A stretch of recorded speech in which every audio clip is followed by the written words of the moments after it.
Left Behind, The Vanishing, Book 1, Chapter 3. This is the kids. Lionel the Liar. Lionel Washington's parents had moved him out of the inner city of Chicago when he was 6 years old. His mother, Lucinda, had been a reporter for the Chicago office of Global Weekly magazine. When she was promoted to the bureau chief, the family could afford to move to the suburbs. They were among the first blacks to live in their Mount Prospect neighborhood. Now 7 years later, 13-year-old Lionel was having trouble deciding where he would fit when he visited his relatives in Chicago or when his other relatives visited him from the South.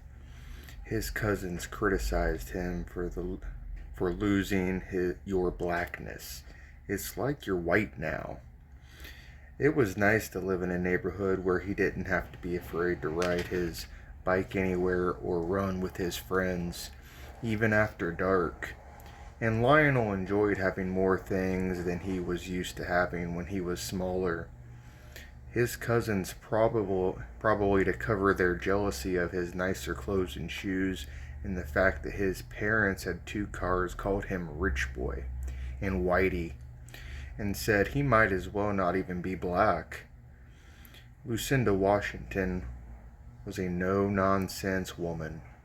She had become a well-paid executive with the leading news magazine in the country.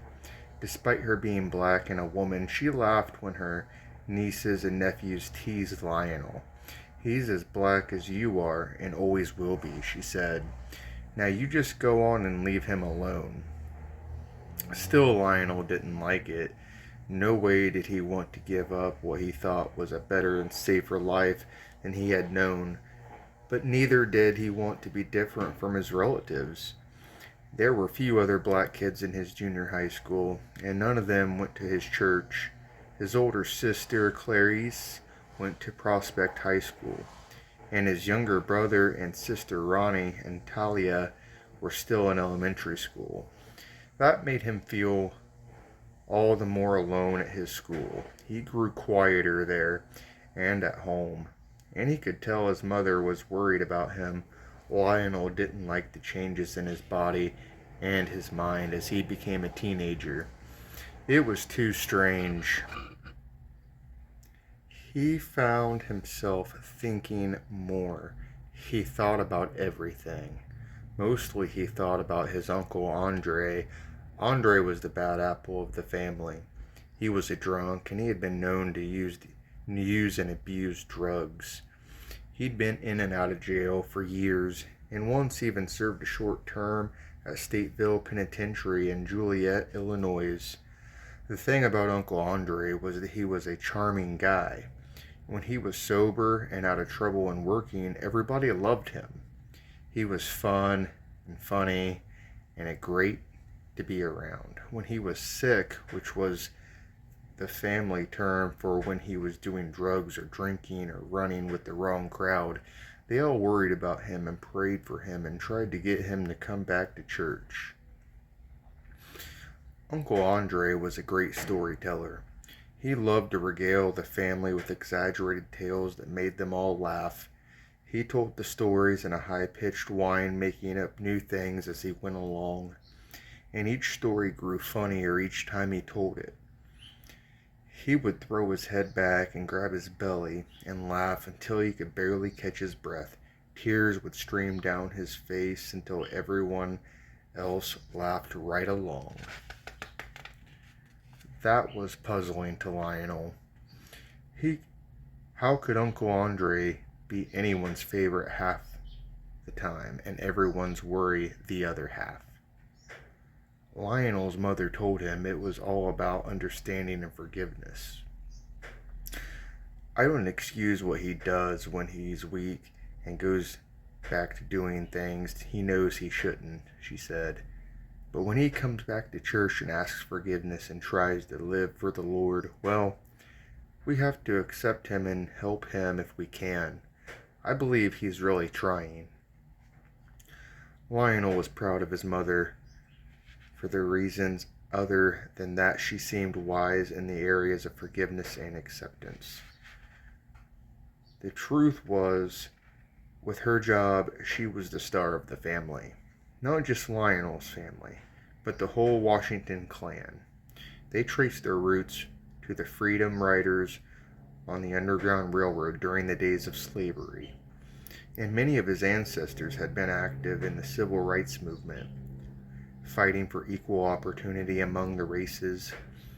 His mother was one who had proved that a person, regardless of the color of her skin or the housing project she had grown up in, could achieve and make something of herself if she really committed herself to it.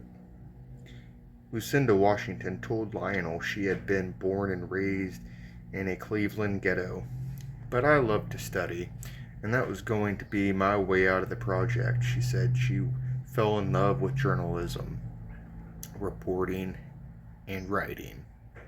She graduated from journalism school and worked her way up finally to Global Weekly magazine.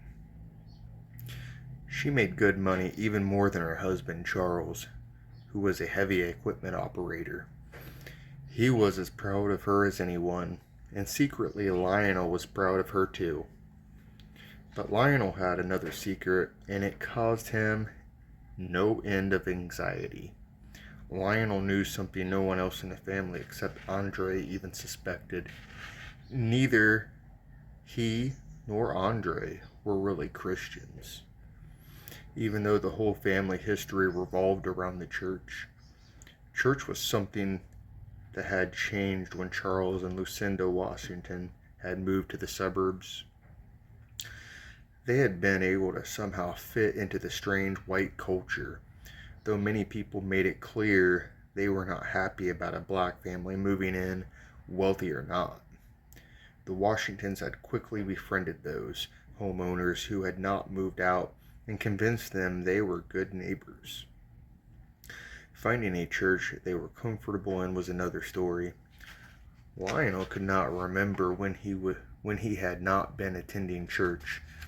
Family legend says his mother took him to church when he was less than a week old, but his mother told him that was slightly exaggerated. "But you weren't 2 weeks old," she said, grinning. "You might as well have been born in the church and grown up there." Actually, he liked the church a lot. Lionel was glad his parents drove all the way back into the city to attend their old church. Some of the people who criticized them for moving out and moving up were glad to see they had not forgotten their roots, and even if they were jealous of the Washingtons' abilities to move out of the high crime area, they were glad to see them come back every Sunday morning and evening and every Wednesday night. Church was what the Washington family was about, but Lionel knew it went deeper than that. His mother not only loved church, she truly loved God and Jesus and the Holy Spirit. They had visited a few churches in the suburbs, including a couple that had both white and black members. Lionel had been a young boy then, but even he could see that these were not the same as his home church in Chicago. Those people didn't seem to have any spirit. His mother assured him they were certainly true believers, and I don't need to question their salvation for a second. But I need to go to a church where people don't mind expressing themselves. If I was just to jump and shout, praising or singing at the top of my lungs, or sway to the music, or even dance in the aisles, I wouldn't want to worry about that, what someone thinks. Lionel knew what she was talking about.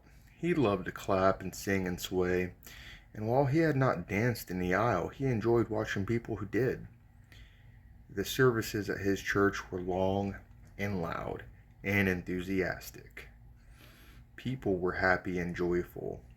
He was as happy as anyone when his parents finally realized they would not find their kind of church in their new neighborhood. So Lionel had the best of both worlds. He lived in a safe place, went to a good school, learned to work and earn and save, but also had whatever he really needed. and he got to go back home for church twice a week. Every Sunday, his family stayed with relatives between the morning and evening services. One week, while staying with his grandparents, Lionel got to spend a lot of time with Uncle Andre. Lionel rode along. Andre picked something up at the store. When Andre came out, Lionel was surprised to see him followed closely and quickly by two other men about Andre's age, obviously not noticing Lionel at first.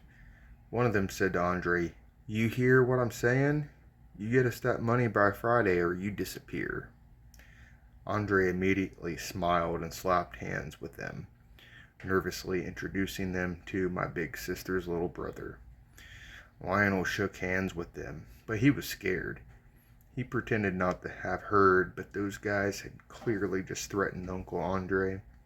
As they drove back to their neighborhood, Lionel asked him about it. "Them?" Andre said.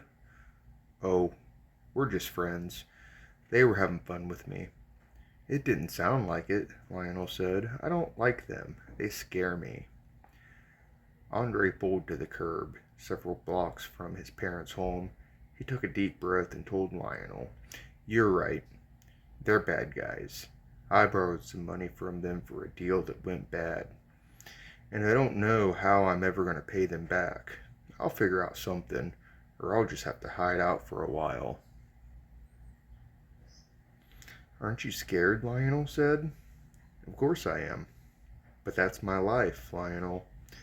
That's why it's good you're a Christian and been raised by my sister. She'll keep you on the straight and narrow path." "Uh-huh," Lionel said. "What's that mean?" Uncle Andre asked. "You're in trouble already?" "No, but I was just wondering, you're a Christian too, aren't you?" Uncle Andre looked surprised. "Me? Do I seem like a Christian to you?" "When you're not, when I'm not getting in trouble, you mean?" "Yeah." Andre chuckled, but he looked sad. "You've seen me come back to the Lord lots of times, huh?" Lionel nodded. "I'm going to tell you the truth about that, nephew, but you can't be telling anyone you hear." Lionel nodded again. I don't even want you telling your mama. Now listen, these people care about me. I know they do. And I need a place to crash and people to help me get back on my feet now and then. And when I get myself cleaned up and try to start over, I'm serious about it. But the truth is, I tell them whatever they want to hear so they'll take me back. If they knew I was serious about surviving but not serious about God, I'd have nobody. Lionel sat stunned. "So you're not really a Christian then?" Andre sighed, as if he had hated to admit it. "No, I'm not. Truth is, I don't believe God would forgive somebody like me. I just keep messing up. And every time I go straight, I know I'm going to mess up again. But doesn't God forgive you every time?" "I don't ever feel forgiven. My family forgives me. But that's because they believe I'm either trying or I'm sick. But my mom says that's how God forgives people. He uses the people who loved him to show them his forgiveness." Well, I can't deny my family has done that. But the truth is, I've never been a true believer, a real Christian. And I really believe it's too late for me. Lionel sat shaking his head. This was sad, but it was also scary. "So Lionel, tell me I'm wrong." "That's the trouble," Lionel said. "I don't know, because I think I agree with you." "That's not what I wanted to hear," Andre said. "I was kinda hoping you were still young enough to believe." "Well, Mama says you're never too young or too old, and you're never too good or too bad to become a Christian." "I know she does. Remember, I grew up with her." "But what do you mean by saying you agree with me?" Lionel wasn't sure how to say it without coming right out with it. "I've never really become a Christian either." Andre squinted at him and smiled. So we're the two secret heathens in the Washington family? Lionel did not find it funny.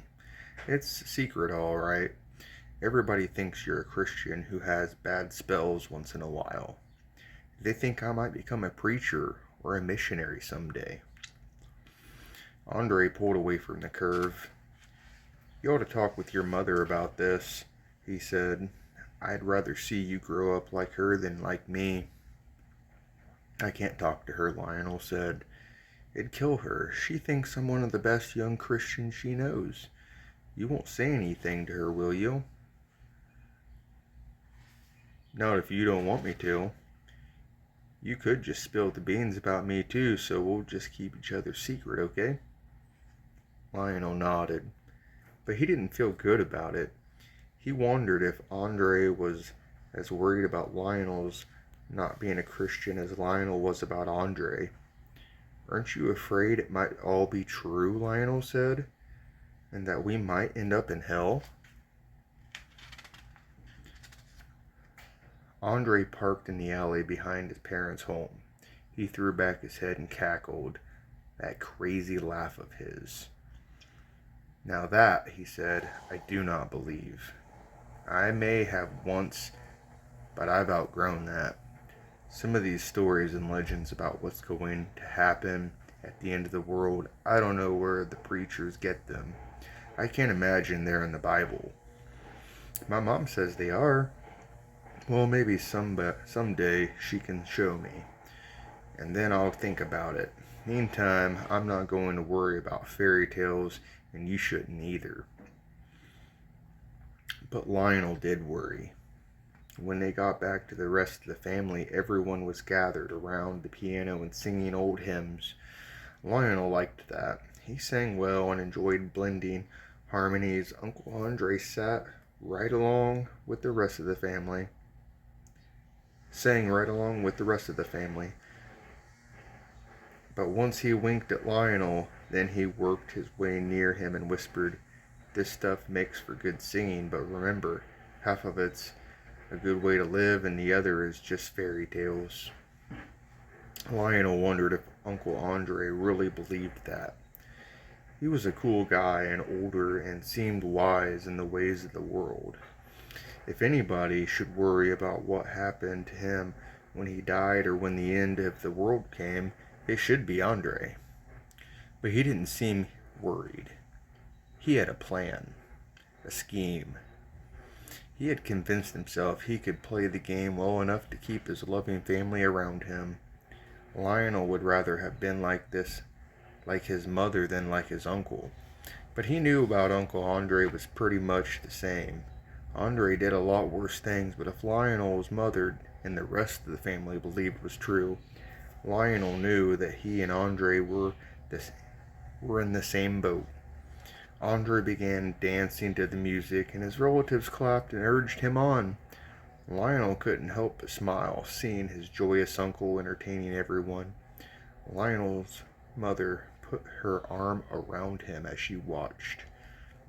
Andre, she pulled Lionel to herself and said, Isn't the Lord wonderful? Don't we have a good God? Lionel tried to ignore her, but she noticed. She said. Aren't you glad to serve a God who loves you so much? Lionel lied. Sure, Mama, of course I am. He felt terrible, like a hypocrite, like the liar he was.